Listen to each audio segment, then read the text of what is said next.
Hello, Slashies, and welcome to Slash, a horror podcast where we talk about the scares, the screams, and the spooky stuff. My name is Grace. And my name is Wouter, and today we'll be talking about the 2020 comedy horror film Vampires vs. the Bronx. Yes. Which is a film that we stumbled upon in our search for something fresh and new to sort of entertain ourselves during this Everlasting lockdown. Everlasting lockdown. And Netflix recommended this to us, and it was highly reviewed last year. Like, it was on the list of like must-have-seen horror movies of 2020. So we decided to watch it sort of casually. Turned out to really like it, and decided to do an episode on it. So without further ado, Grace, would you please grace us once again with a lovely synopsis? I'd love to. Vampires vs. the Bronx is a 2020 comedy horror film directed by Oz Rodriguez and written by Oz Rodriguez and Blaise Hemingway. As the title implies, the film is set in the Bronx, a neighborhood in New York, and it follows three high school students named Bobby, Louise, and the leader Miguel, also known as Lil Mayor. The story starts with Lil Mayor distributing flyers in an attempt to save Tony's bodega, the boys' second home, from being bought up and gentrified by the sinister real estate group Murnau. One night, Lil Mayor witnesses a mysterious figure biting and draining a gang member named Slim. He relays this to his friends, and Tony gives the boys a copy of Blade to prepare for a vampire attack.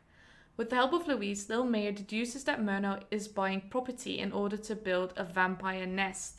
The boys break into the office and steal a USB stick containing the blueprints that confirm the theory.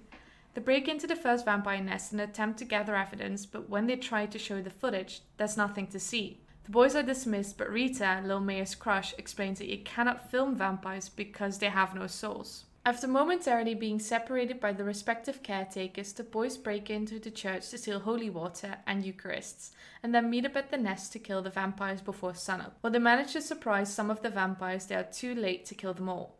Vampire Queen Vivian chases the boys through the Bronx, but she's apprehended by the neighbors, led by Rita. Lil Mayor then stabs her through the heart with Tony's baseball bat and stops the vampire invasion. The film ends with the characters enjoying a block party in memory of Tony. Right. Oh my god, you guys don't know this, but I had to like stop and start so many times. You did great, sweetheart. Thank you. Yeah, also good on Audacity for picking the wrong microphone the first take. So, yeah. Anyway, Vampires vs. the Bronx. It's actually, I remember scrolling past this quite a few times before we actually sat down to watch it. And I think it's because I thought it was a little bit more of a comedy than it was, like bordering on parody. But it actually, I think, finds a really nice sweet spot where it, like, there's clearly a very comedic film, but it still kind of treats its subject with enough respect that you feel engaged. Yeah, definitely. Because if everything is too silly and too funny, then, you know, it really loses the horror elements. But I think it really managed to find that very delicate balance between the two. Yes, because I think what the film does well is that the antagonist and the conflict aren't what's being made fun of, or what isn't silly. The conflict's quite serious and also taps into a quite serious social issue, you know, the question of gentrification. Yeah. You know? And it treats that quite well, obviously. But the characters are just very witty, very snappy, you know, and just really fun to watch. Like, I remember just watching the first like 10-15 minutes of the film, and I was just instantly captivated, and everybody in the film seems fun. Like, the boys all seem fun, have really well-developed personalities. The moms seem fun. Tony is really fun. Yeah, he's a great character. And also even Vivian's really fun, like nice and self-aware, but self-aware of the tackiness of what vampires can be, but still like a really fun character nonetheless. Yeah. Which I really liked. So that like the film immediately makes it really engaging and fun to watch, which makes it also really fun to watch once the conflict sort of kicks off, you know, because then there's actually stakes because you really like these characters. And this is really it's quite a short film. I think it's an hour and a half or something. Not even like. Yeah. And they really make use of it. Like it's quite fast paced in really the best way. Yeah, it doesn't fuck around. No, it's really tight. Like I remember, I think we're in it's like the third or fourth scene. Every scene that you see is engaging, and it sets something up and it develops the characters and actually gets us to the conflict so fast. Like very, very early on, you're like, okay, there's vampires, and we all know there's vampires. Yeah. And I was so glad they did that, because so many films waste, half an hour on just setting up the thing that's like the main conflict. Yeah. And if I switch on a film that's called Vampires versus the Bronx, I don't want to wait an hour or an hour and a half to see vampires. No. So I think this was so tight. It's super tight, yeah. And also, like, they do so many good show don't tell things, you know? And they do a lot of fun, like, establishing things. Like, I just love that Miguel is just flyering for Tony's Bodega, because he doesn't really have to say, hey, Tony's Bodega might get bought by this multi-million company and get like gentrified. No, just him putting up the poster and us seeing the poster is enough, you know? Him being called Little Mayor is enough to tell you, okay, this is a kid that's really active in the community and really wants to change things. Doesn't have to be explicitly said, it's never explicitly mentioned, but just because he's called Little Mayor, we can infer that this is what his character does. And just little things like that are so, make the film so snappy, because it just gets down to business while also building that world for us. Exactly. And you throughout the film, you see these posters popping up for sort of supposedly the new stores that are going to come to this neighborhood. Yeah. And they all have really like fun names, but like for instance, one is called Thread and Bone. And like, oh, is it a clothing store or a butcher's? Or a butcher? And I thought that was just really fun, because I can totally imagine going to a store called that. And you were super hyped about the butter shop, spelled with PPE. Yeah. And the farm to table pizzeria. Yeah. And because they make these posters funny, and they make the names a little bit like, just a slight exaggeration, but so slight that you're like, oh, I could imagine this popping up in my own town. Yeah, definitely. And that's what makes it such good satire. It knows sort of how much they should push it. Yeah, definitely. Yeah. And also, I think then the vampires especially work really well. Yeah. Also because I think we saw like a video essay on them. Was it Big Joel who did the whole thing about vampires representing the aristocracy, draining the working exactly. class? Yeah. So, and I think then like a vampire, like in a modern retelling like this, it works especially well for like the exploitive nature of like this big capitalist system, especially on these marginalized communities. Absolutely. I love vampires. I was a twihard, might still be one at heart. And like ever since I was like 12, 13, I've just been really into vampire lore and just read everything that has like vampires in it. And I got kind of sick of it, because there's only so many like hot takes that you can do. But I think this is such an inspired way to use vampires and really tap into what they've kind of always represented throughout literature, basically, which is that they are literally these parasitic creatures that, you know, leech on a group of people, that literally bleed them dry. Yeah. And then to translate that to the gentrification, really, really interesting. And also what I thought was a really, well, maybe some people say it's a bit of a spicy choice, but I really like that the big bad eventually is, you know, of course the white men, the vampires, but even more so Vivian. Yes. Because Vivian actually pops out through the film multiple times. She's actually the first character we see, I think, in the film. Yeah, she goes to get her nails done at this salon. Yes, at night, which already should tip you off that something's going on. Yeah.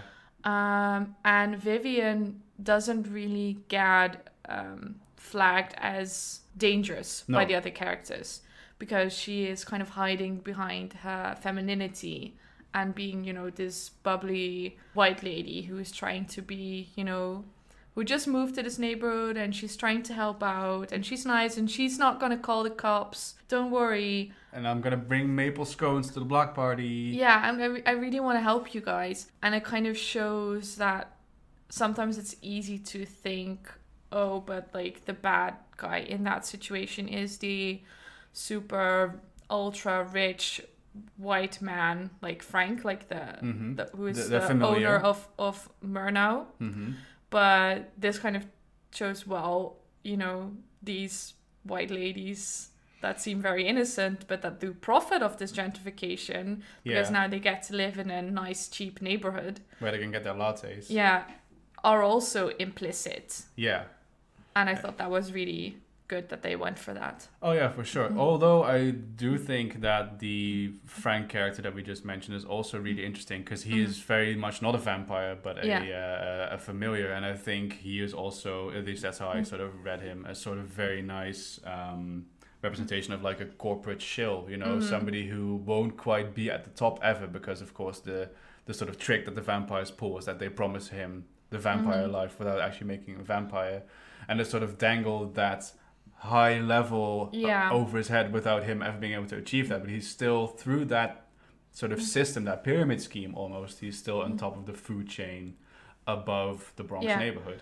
But then they kind of because basically Frank is working for the vampires throughout the film up until basically the climax of the film, where he kind of corners the boys and they tell him, listen Frank, you think that you are one of them, you think that you are above us in sort of the food chain then, but you're not. We are all below them. You're never going to be one of them. There's always going to be another promotion. There's always going to be just the next thing that you have to achieve to get there forever and ever. We're actually on the same level to them. Yeah, relatively, Yeah, and that kind of makes him reconsider his position, and he lets them go, and it's implied that it's going to cost him his life, but I liked that. Yeah, it's very Marxist, like in the end we're all just struggling against the system.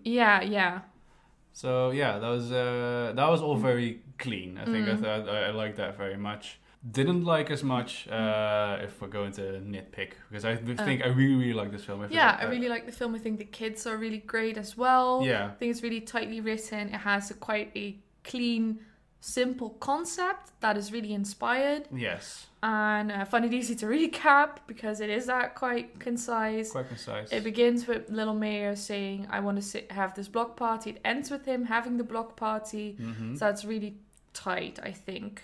Yeah. So just want to say that I really recommend just watching this film on a very nice, relaxed evening. Yeah, definitely. It's a super fun film. Like anything we have to say that might be taken as negative, we say in good faith because this is what we do. And also because we've kind of set ourselves, this goal to really like give an honest review of all these films. Yeah.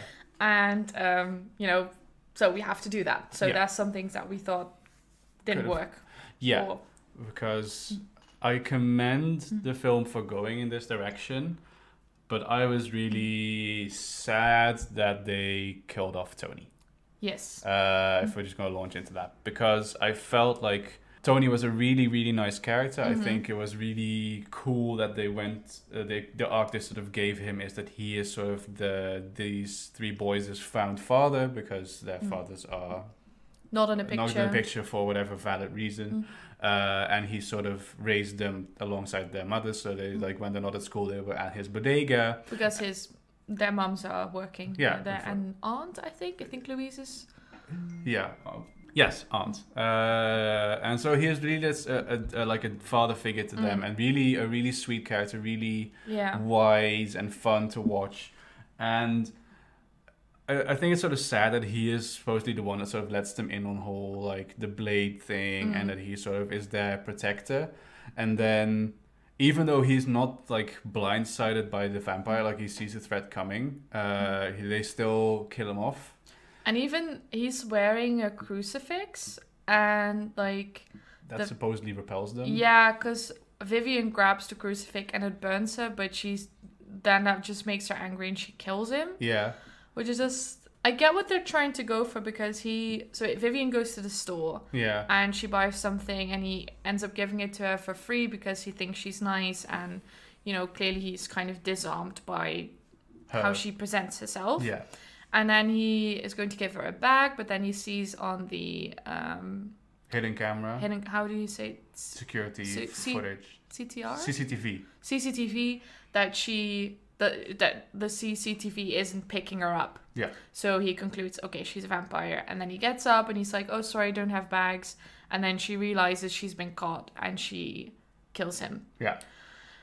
And I get maybe they were going for this thing, like really trying to hammer home, like, don't be fooled by sort of the disarming facade of these white ladies. Mm-hmm.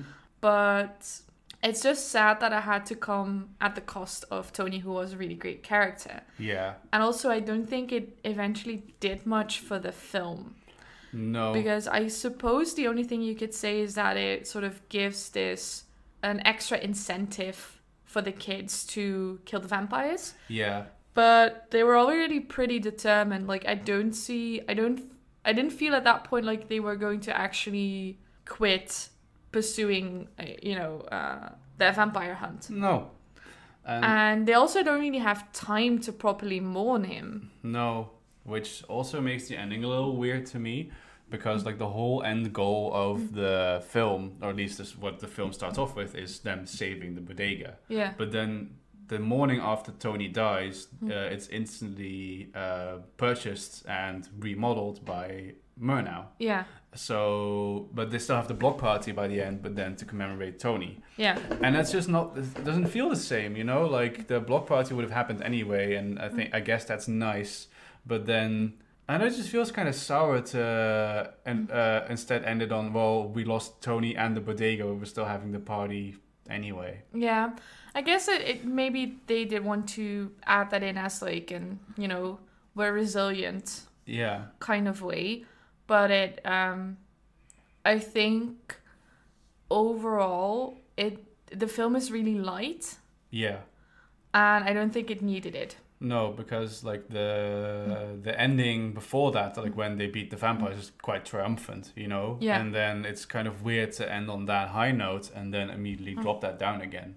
Yeah. Even though the party is like super festive and seems fun, but if you remember, this is actually like about Tony and them not having the bodega anymore, because they don't really say that like Murnau doesn't exist anymore. And it would have been fine if that was like visually also what they were going for, like if they would really spend time at the block party to kind of actually be like, we're happy but we're also sad, because it's just happy. Yeah. So I don't know, that was just maybe we're just not getting that or something. No, maybe, yeah. I think, like I already said, the film's quite light. And I think that's another part where I'm not sure what the age for this film is supposed to be. Because I would say this was sometimes bordering on a kid's movie. Right. Just the violence and how scary it was. And I'm pretty sure there's like no blood on screen. Yeah. So perhaps that is the case. It is a kid's movie. As such, I didn't think it was hugely scary. No. Also, wonder how much the film was going for that.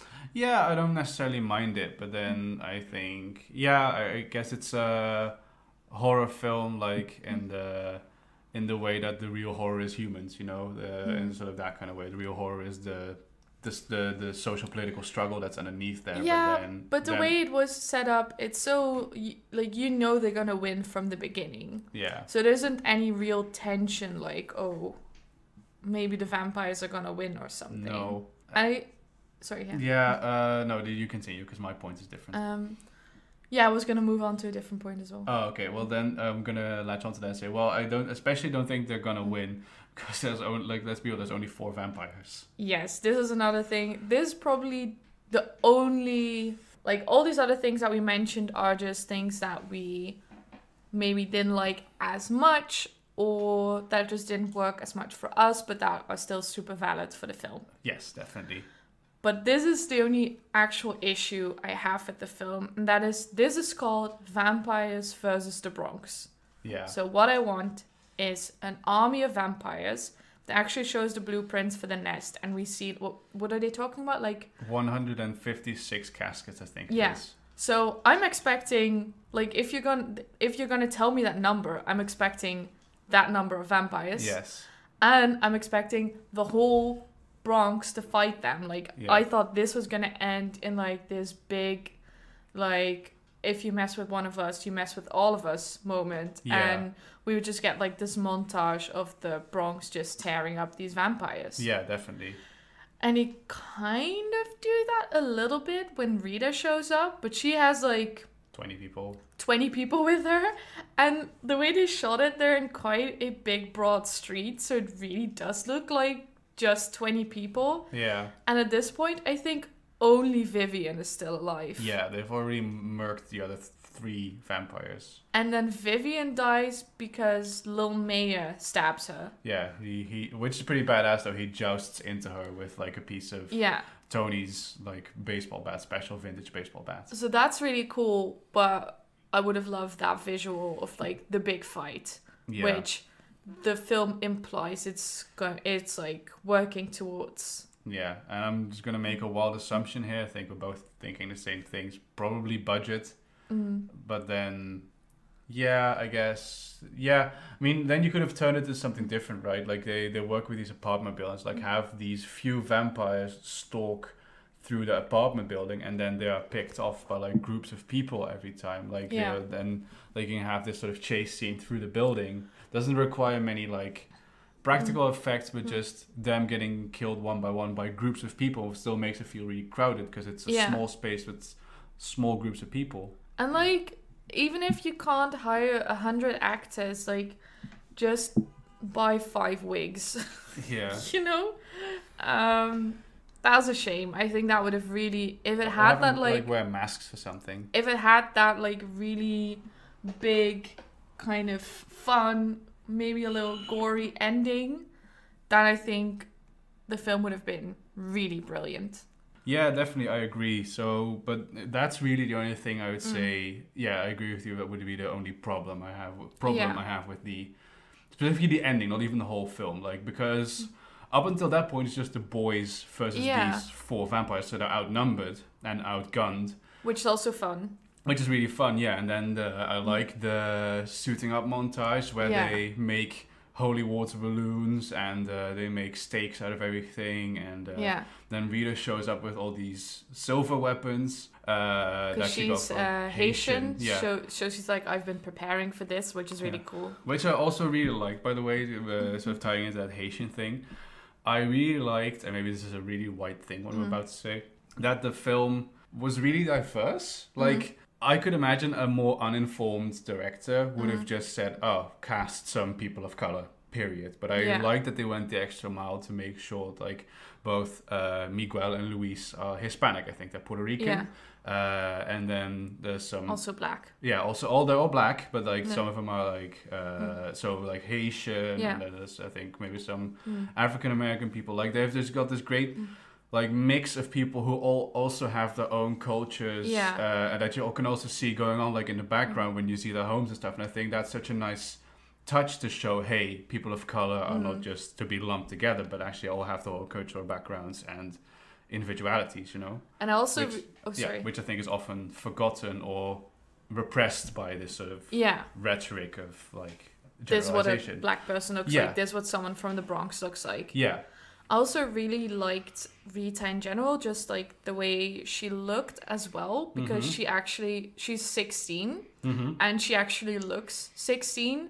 Like, she looks young, she wears clothes that look like someone who's 16 would wear. And even though she's like the crush and kind of the love interest, they don't, she's not at all sexualized. No, she isn't. And she just looks like a normal girl. The first time we see her, she's wearing sweatpants and a shirt, and she looks really nice. Yeah.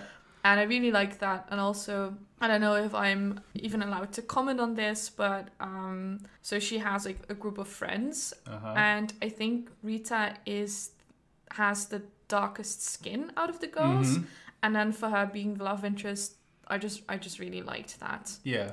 Because you do often have this thing in other films, not naming names, where if a black girl is the love interest, it's usually a one that's still quite fair. So I like that they just didn't went that route. Yeah. And they were actually diverse. Yeah, definitely. Yeah, that's exactly... I agree with you completely. Also like that there was can be just Netflix or some other production thing, but I also like that a lot of Spanish was in there, that the characters spoke among each other, which wasn't subtitled. So I like that, just a little in-group thing, because I don't think anything consequential really was said. Like anything plot relevant will probably be said in English, but I like that there was just these moments between characters, like for people with Hispanic backgrounds who people who just speak Spanish could join them in that moment, but that was really their thing. Yeah. Sort of creating this cool little outsider-insider dynamic between them and potentially audience that doesn't. I also like that they use it against Vivian at some point, where Miguel is talking to his mother, and he says to his mom, "Don't let this woman in, she is dangerous, close the door," or something like that. And then Vivian doesn't speak Spanish, so she doesn't understand. So I like that they weaponize their personality and their culture against the white invader. Also, can you imagine being like a centuries-old vampire and you don't even just freaking learn Spanish, one of the like most spoken languages in the world? Yeah, that is that's on you if you lose by that point. Yeah, like especially if you live in the United States where like a lot of people speak Spanish, like that is literally the second language. Yeah, I guess vampires also fear the Duolingo owl. Yeah. Even a vampire cannot withstand its power. No. Yeah, I also just like how this film looks visually. I like the sort of color schemes and the aesthetics of it, like the poster. I liked the logo from Murnau was Vlad the Impaler's face, but also stylized, so it looked kind of like a playing card. I just liked how that looked aesthetically. I wish Rita was a little bit more involved with the boys, because they do kind of, she is involved and she isn't involved in the film, which is a bit of a shame, because at some point she like joins them when she catches them in the church stealing, and then I kind of assumed, okay, she's going to be part of that group now, but then they go on the first mission and she's like, yeah, you didn't think you could go on this mission without me, and then they go in and then they're like, oh Rita, can you just warn some people? And she's like, aight. And I'm like, oh, so she isn't going to be involved in the final battle? So that was a bit of a shame. Yeah, she's sort of a really cool character who clearly knows the most about vampires, or at least about, like, has been preparing for this. But then also that turns her into a plot device a little bit, which is a little bit of a shame. I do like that at the very end, they're at the party, I think, or maybe it's after Vivian is dead. She congratulates Lil May and he thinks she's going to kiss him. And she's like, no, that's not what is happening right now. And I really like that, because any other film would have done that. It. Let's save that one for the It special that we're inevitably going to do. So yeah, I think that's everything I had to say about Vampires versus the Bronx. Yeah, it's just a really fun film. Go watch it. Go watch it if you're into vampires. Go watch it if you just want to have a good time with your friends. Go watch it if you want to do some self-reflecting on your own contribution to gentrification, and that you are probably the reason why there are Greek yogurt shops and very expensive lattes in neighborhoods that aren't being facilitated in other ways. Yes. And on that self-reflective note, we are being very self-conscious here. Self-aware, I mean. A little self-conscious. A little self-conscious as well, as the cat walks over the laptop before she turns off the recording. I've been Grace. I've been Wouter. And you've been slashed. Stay hydrated.